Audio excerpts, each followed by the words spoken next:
না দেখছো কি, যাও কেকটা কাটতে হেল্প করো ওকে, যাও যাও। ওরে দাঁড়িয়ে পড়লি কেন, কেকটা কাট। দাঁড়া, হায়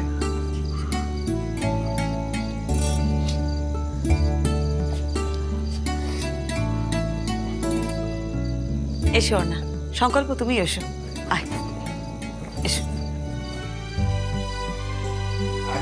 সবাই চলে আসলো কিন্তু মাম্মা ওখানে দাঁড়িয়ে থাকে। ও কি জুন, তুমি দূরে দাঁড়িয়ে আছো কেন? তুমি এসো, তুমি আসলে কিন্তু আমাদের কারোর কোনো আপত্তি হবে না। না ডিঙ্কা, না, এতটা পারবো না মা।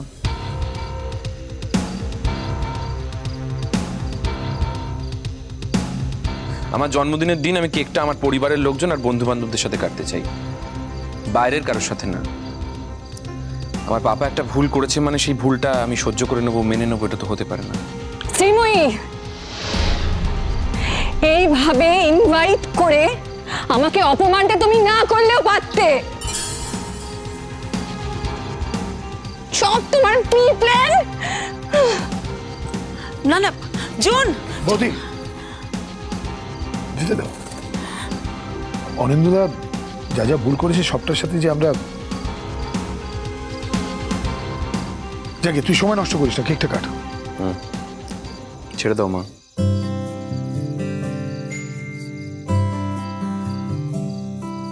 ছিল সুখী গৃহকোণ, সবাইকে ভালোবেসে। হ্যাপি বার্থডে ডিয়ার ঝটকা, হ্যাপি বার্থডে টু ইউ। মুচকি হাসে হঠাৎ অন্য হাওয়া, আয়না খুঁজছে মুখ, একটু ভালো লাগায় ইচ্ছে কুড়োয় সুখ। শ্রীময়ী, শ্রীময়ী,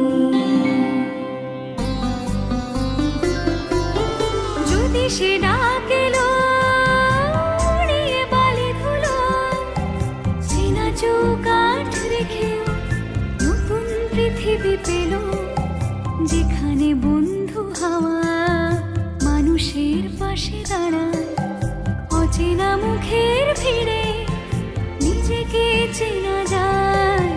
শ্রীময়ী, শ্রীময়ী।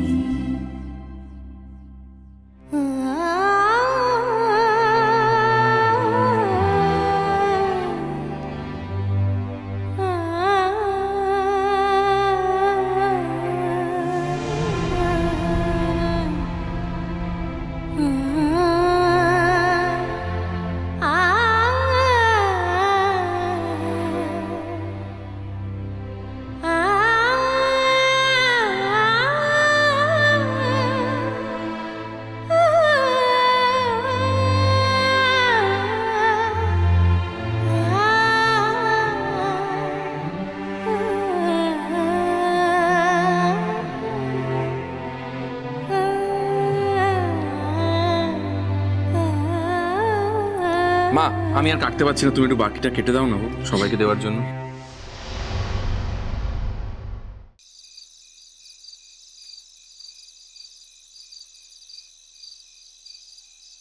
আন্টি, এবার আমরা আসি। ও চলে যাচ্ছ? ঠিক মতন খেয়েছো তো? হ্যাঁ, তোমার সঙ্গে আমার অনেকদিন আলাপ করার ইচ্ছে ছিল। আমারও আপনার সঙ্গে আলাপ করার খুব ইচ্ছে ছিল। অর্ণার মুখে আপনার কত গল্প শুনেছি। অ্যাকচুয়ালি আজকে আমাদের পুরনো বন্ধুদের একটা গেট টুগেদার ছিল, কিন্তু আপনি ডেকে পাঠিয়েছেন, তাই কোনো দিকে না তাকিয়ে আমি সোজা চলে এসেছি এখানে। মা, তাহলে তো আমি তোমাকে ভুল দিনে ডেকেছি। না না, ইটস ওকে। পুরনো বন্ধুদের সঙ্গে আমার নিয়মিত যোগাযোগ আছে, যাওয়ার আগে আমরা একবার মিট করে নেব। ও, কবে চলে যাচ্ছ তুমি? হ্যাঁ, মানে অনেক দিন থাকা হয়ে গেল, একটা কাজ নিয়ে এসেছিলাম তো। সামনের মাসের প্রথম দিকেই আমি একাই চলে যাচ্ছি। একা যাচ্ছ? হ্যাঁ আন্টি, তেমনই তো কথা। অর্ণার তো এখানে থাকারই কথা। অর্ণা এখানে কার কাছে থাকবে সংকল্প? আমি যতদূর জানি ওর তো বাবা মার সাথে সেরকম কোনো যোগাযোগই নেই। না, ওর বাবা মার কাছেও থাকবে না, ইনফ্যাক্ট ওর বাবা মার সঙ্গে আমার কথাও হয়েছে।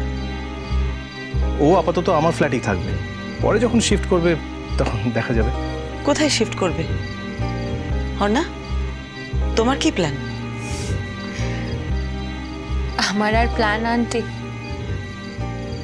আমি জানি না। আগে আমাকে একটা চাকরির ব্যবস্থা করতে হবে। অর্ণা, আমি একটা কথা বুঝতে পারছি না, কোনো কিছু প্ল্যান নাও করে তুমি হুট করে এদেশে চলে এলে কেন? ওখানে থেকে তো একটা চাকরি বাকরির জোগাড় করার চেষ্টা করতে পারতে। ওখানে তো কত সুযোগ। তাছাড়া এখানে তোমার বাবা মার সাথেও তোমার যোগাযোগ নেই। কোথায় থাকবে, কি করবে, কিছু ভেবেছো? কেন আন্টি, আপনারা তো আছেন। আমরা? ভারে, প্রত্যুষ ওর এত ভালো বন্ধু, প্রত্যুষ ওর খোঁজ খবর রাখবে না? আর তাছাড়া আপনি আছেন প্রত্যুষের মা, ওর তো অভিভাবকের মতো। আমি তোমাদের দুজনকে কয়টা কথা বলতে চাই।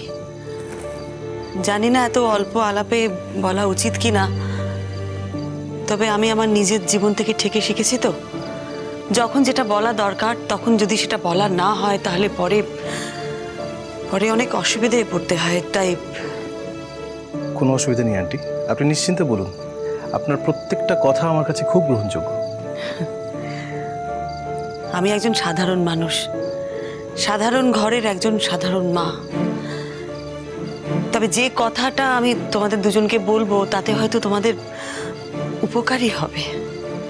তুমি এত হেজিটেট করো না আন্টি, তুমি যা বলতে চাও তুমি বলো। অর্ণা, আমি আমি তোমাকেই বলছি, তুমি সংসারটা কেন ভেঙে দিচ্ছ বলো তো? সংকল্প তো খুব ভালো ছেলে, ওর মতন ছেলে হয় না। দেখো, এখানে তো আর কেউ নেই, আমরা তিনজনই আছি। তুমি আমাকে একটু বলো তো, কেন কেন তোমাদের সম্পর্কটা ভেঙে যাচ্ছে?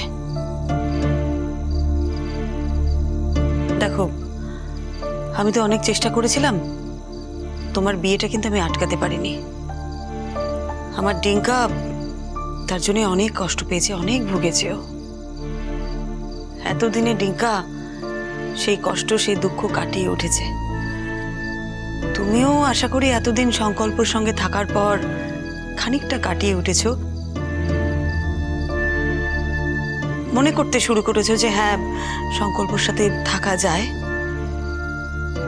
সেই জন্যই বলছিলাম যদি আরেকবার ভেবে দেখতে।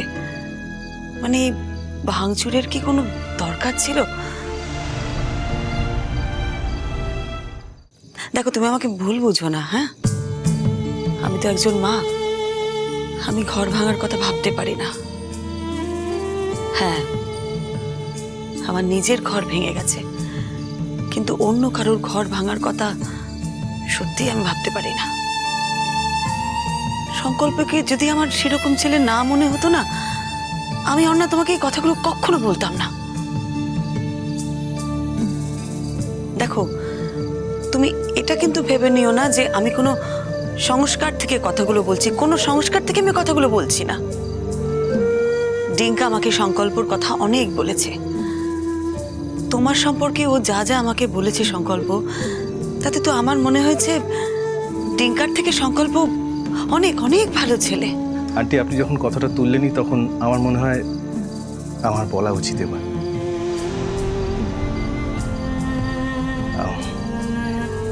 আপনি না শুধু শুধু এই ব্যাপারে অর্ণাকে ম্যারেজ করবেন না প্লিজ। অর্ণা কিন্তু ওর ভালোবাসার কথা আমাকে জানিয়েছিল, কিন্তু একবারও আমাকে বলেনি যে ও আমার সঙ্গে থাকতে চায় না। ও ওর এই জীবনটাকে অ্যাকসেপ্ট করে নিয়েছিল আন্টি। অসুবিধাটা তো আমার দিক থেকেই। তোমার দিক থেকে? বলছিলাম কি সংকল্প, যখন বিয়েটা একবার হয়েই গেছে তখন ওই অসুবিধাটাকে সরিয়ে রাখা যায় না? না আন্টি, অন্যায় আমার, দোষ আমার, ভুল আমারই। মানে আমি আমার ফ্যামিলি প্রেসারে বাধ্য হয়েছিলাম অর্ণাকে বিয়ে করতে।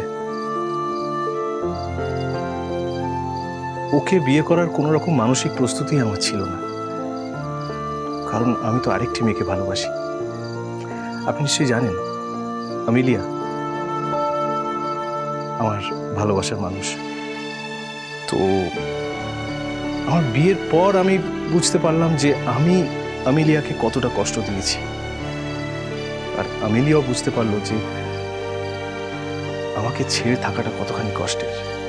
তাই আমরা দুজন আর কি, আমি আর অর্ণা, আমরা এই তিনটে জীবন নষ্ট করতে চাইনি আন্টি। তাই 3টে জীবন?